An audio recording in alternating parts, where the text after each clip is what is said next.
অনেকে এই কথা বলে থাকেন প্রফেসর ইউনূস যে আপনি তো ইচ্ছা করলে এই পৃথিবীর যে কোনো দেশে সেটেল করতে পারতেন, পৃথিবীর যে কোনো দেশের হয়েই আপনার যে আইডিয়াগুলি সেগুলি আপনি ডিসেমিনেট করতে পারতেন, তারপরেও আপনি বাংলাদেশে থাকছেন, বাংলাদেশে থাকাটাকেই আপনি মানে আমি যদি বলি আপনার জন্য নির্ধারণ করছেন, সেটি কারণ আপনি চাইলেই সেটি সম্ভব, সেটি কি আপনার জন্য দিন দিন কঠিন হয়ে যাচ্ছে, বা আপনি এটি কেন করছেন? বা মানে অনেকে বলছেন যে আপনি আসলে, হ্যাঁ আপনার কাছে জানতে চাইছি যে আপনি তো আসলে দেশে থাকেন, বিদেশে থাকেন, মানে আপনার ভৌগোলিক অবস্থানটা তো আসলে আপনার আইডিয়াগুলির জন্য খুব বড় বাধা না, মানে আপনাকে বাংলাদেশেই কেন থাকতে হবে, এটা অনেকে প্রশ্ন করেন যে মানে আপনি বাংলাদেশে থাকাটাকে কেন প্রেফার করেন? তুমি কি বলছো আমি দেশ ছেড়ে চলে যাই? না, আমি বলছি, আমি জানতে, বাংলাদেশের মানুষ তো এরকম ভাবে যে দেশ থেকে যে চলে যেতে পারে সে খুব চলে যায়। এমন কুসন্তান হলাম দেশের জন্য, এখন পরামর্শ দিয়ে আপনি দেশ ছেড়ে চলে যান, এই অবস্থা হলো আমার? মনে করি না আমার এই অবস্থা হয়ে আছে যে আমি দেশেরই সন্তান, এই দেশেই থাকবো, দেশের জন্য যে কাজ করি সেটাই করব, এটা যতদিন আমি বেঁচে আছি সেটাই করে যাব। আমাকে বিভিন্ন দেশ থেকে আহ্বান জানাই, আমি কেন ওখানে দেশে থাকছেন। আজকেও একটা নতুন দেশ থেকে আহ্বান পেলাম, বলে আমরা সব ব্যবস্থা করে দেবো। এটা আর একটা নতুন দেশ যোগ হলো আছে। কিন্তু আপনি আপনি বাংলাদেশেই থাকতে চান, এবং আমাদের কাছে যেটি মানে আমরা সাংবাদিক হিসেবে আপনাকে প্রশ্ন করতেই হয়, আপনি দেখেছেন যে আপনার প্রতিষ্ঠিত গ্রামীণ ব্যাংকের একটি সংবাদ সম্মেলন হয়েছে, সেই গ্রামীণ ব্যাংকের সংবাদ সম্মেলন থেকে আপনার বিরুদ্ধে যে অভিযোগ করা হয়েছে সেই অভিযোগ মানি লন্ডারিং এর, সেই অভিযোগের ক্ষেত্রে বলা হয়েছে আমি সবচেয়ে ডাকু বাংলাদেশে, সবচেয়ে বড় ডাকাত এদেশে, কাজে সেই হিসাবে সবাইকে জানান দেওয়া হচ্ছে, সেই হিসাবে আমি পরিচিত হয়েছি। আমি সবচেয়ে বড় ডাকাত, আমি সবচেয়ে সাংঘাতিক মানুষ যে দেশের সর্বনাশ করে যাচ্ছি, সেইভাবে পরিচিত হয়েছি। আপনি আমাদের একটু বলবেন যে আপনি বাংলাদেশের জন্য বা আপনার পরবর্তী লক্ষ্যগুলি কি সারা পৃথিবীর জন্য? আপনি তো শুধু বাংলাদেশ নিয়ে ভাবেন না, যে আপনি আসলে কি করতে চান বা কেমন দুনিয়া চান বা কেমন বাংলাদেশ চান, সেটা আপনার কি লক্ষ্য এই মুহূর্তে? ওই যে বললাম যে এটাই হলো আমাদের স্বপ্নের বীজতলা, যে আমাদের স্বপ্নগুলো একটা একটা দাসে একটা নতুন আইডিয়া আসে, সেটা একটা বীজতলা, এটা আমরা ট্রাই করে দেখি, একটা ছোট আকারে করি, এটা সফল হলে একটু বড় আকারে করি, এটা বাংলাদেশি করি। একবার সফল হলে সারা দুনিয়া এটা লুফে নেয় দেওয়ার জন্য, সারা দুনিয়ার লোক এখানে আসে, আমাদের লোককে নিয়ে যায়, এইভাবে কাজকর্ম করছি। এটা আমরা একটা থাকছি বাংলাদেশে, করছি বাংলাদেশে, কিন্তু সারা দুনিয়ার লক্ষ্য আমাদের দিকে, আমরা কি করছি, কি চিন্তা করছি, কিভাবে এগুলো পরিচালনা করছি। এবং তার মধ্যে ব্যাখ্যা হিসেবে যেটা আমরা বারবার বলছি, আমরা একটা নতুন পৃথিবী গড়তে চাই। সেই পৃথিবী হচ্ছে ৩ শূন্যের পৃথিবী, এটাও বহুবার বলা হয়েছে, তার উপরে বই লিখেছি। ৩ শূন্যের পৃথিবী কি হবে, যে জিরো কার্বন এমিশন, যেহেতু পৃথিবী ধ্বংস হয়ে যাবে এই গ্লোবাল ওয়ার্মিং এর কারণে, একে রক্ষা করতে হলে আমাদের জিরো কার্বন এমিশন অ্যাচিভ করতে হবে। কাজে এটা এমন বিশ্ব আমাদের গড়তে হবে যেটা জিরো কার্বন এমিশনের বিশ্ব হবে। জিরো ওয়েলথ কনসেন্ট্রেশন, আমরা উন্নয়ন বলছি, যে উন্নয়নের সফলতা গুটিকত মানুষের কাছে যায়। এটা শুধু বাংলাদেশে না, সারা পৃথিবীর এই অবস্থা, যে সমস্ত টাকা গুটি হতে মানুষের কাছে চলে যায়। দুনিয়ার যত সম্পদ আছে এই মুহূর্তে, তার 90% যে সম্পদ, এটা হয়তো 5% লোকের কাছে, 90% 5% লোকের কাছে রয়ে গেল।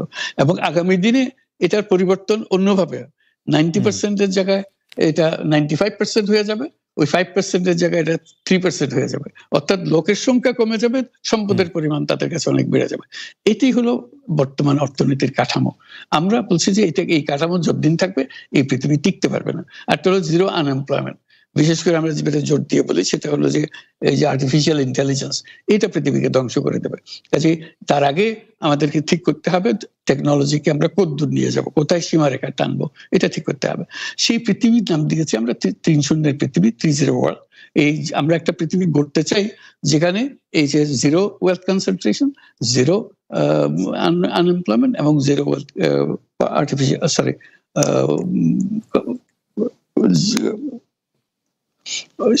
গ্লোবাল ওয়ার্মিং জিরো হবে। এটাই যে এই 3টা জিরোর মধ্যে আমরা থাকবো। তো সেটা আবার বিভিন্ন দেশে এটা পর্যালোচনা বৈঠক হচ্ছে, বিভিন্ন বিশ্ববিদ্যালয়ে সেটা নিয়ে আলোচনা হচ্ছে, আমাদেরকে আমন্ত্রণ জানাচ্ছে, আমরা সেগুলো বিশ্বকে বোঝানোর চেষ্টা করছি। এটার বড় নিয়ামক হবে সোশ্যাল বিজনেস।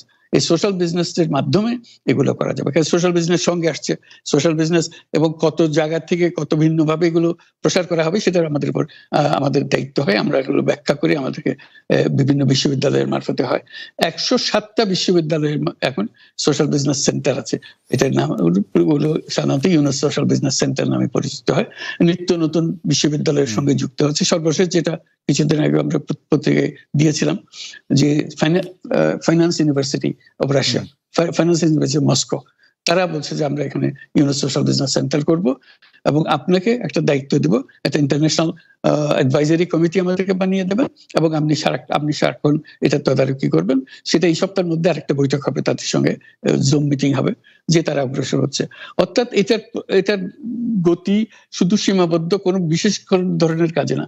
চায়না এটার একটা অগ্রগামী দেশ, যেটাতে সোশ্যাল বিজনেস নিয়ে তারা বহু পরিমাণ মনোযোগ দিচ্ছে। কাজে এইটা দুনিয়ার ডানে বাঁয়ে উত্তর দক্ষিণে সবার কাছে আছে। কাজে সেটাকে আমরা তুলে ধরছি।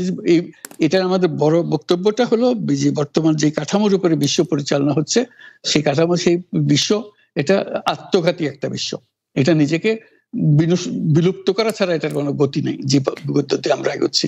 কাজে এই বিলুপ্ত হওয়ার আগে যদি আমরা নতুন কাঠামো করতে পারি, নতুন সভ্যতা গড়ে তোলা, এই নতুন সভ্যতা গড়ে তোলার জন্য এই সমস্ত আয়োজন হচ্ছে। সেই কারণেই এই পৃথিবীর এত ইন্টারেস্ট দেখছেন, যে আলোচনা দেখছেন, যে তারাও অনুভব করে যে এটার একটা রাস্তা বের করতে হবে। আমরা একটা রাস্তা বের করেছি, এটা তাদের কাছে সম্পূর্ণ মনে হচ্ছে নাকি আরো এডিশন দরকার হবে, কিন্তু তারা এটার মধ্যে জড়িত হতে চায়, তারা করছে। তার সঙ্গে আমরা 30 ক্লাব, আমরা বলছি যে এটা শুধু মুখে কথা বললে হবে না, এটা কার্যে পরিণত করতে হবে।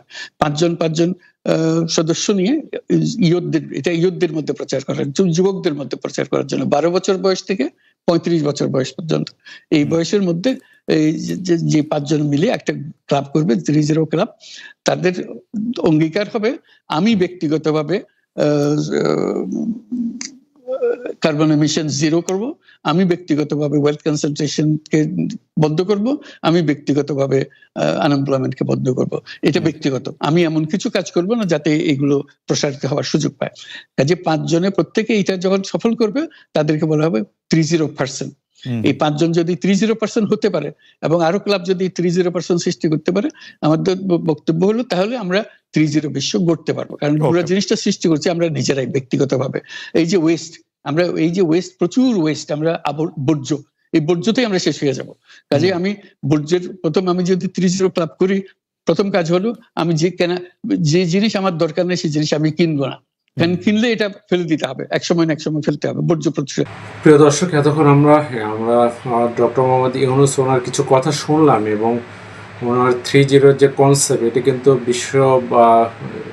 বিশ্ব যে সব জায়গায় কিন্তু একটি পরিচিত শব্দ, এবং তার যে 30 কনসেপ্ট, এই কনসেপ্ট কিন্তু অনেক জায়গায় সে বিভিন্নভাবে এটিকে জনগণের সামনে বা সে দেশের মানুষের সামনে তুলে ধরেছেন এবং তাকে নিয়ে অনেক প্রোগ্রাম এবং সেমিনার হয়েছে এবং তার 30 যে কনসেপ্ট বিভিন্ন প্রেক্ষাপটে এটি কিন্তু বিশ্ব দরবার সমর্থিত হয়েছে। তো তার যে আইডিয়া, এই আইডিয়া কিন্তু একটি গুরুত্বপূর্ণ ইস্যু এবং তাকে মাইক্রো ফাইন্যান্সের যে জনক হিসাবে তাকে নোবেল প্রাইজ দেওয়ার পাশাপাশি এবং বিভিন্ন ক্ষেত্রে তার যে মেধা এবং তার যে কর্মপরিধি, সেই জায়গায় বাংলাদেশের যেহেতু ইন্টার গভর্নমেন্ট দায়িত্ব উনি আছেন, এই জায়গায় যদি উনি সফল হতে পারেন, সেই ক্ষেত্রে তাকে কিন্তু বাংলাদেশের মানুষ স্মরণ করবে এবং বিশ্ব দরবারও তাকে আলাদা নজরে দেখবে এবং তার অলরেডি যে ইমেজ আছে সেই ইমেজ তো বিশ্ব দরবারে জানে। তো সেই জায়গায় বাংলাদেশের মানুষও তার এই মেধাকে কাজে লাগিয়ে উন্নত শিখরে উঠতে পারবে, এই আশা আমাদের থাকবে।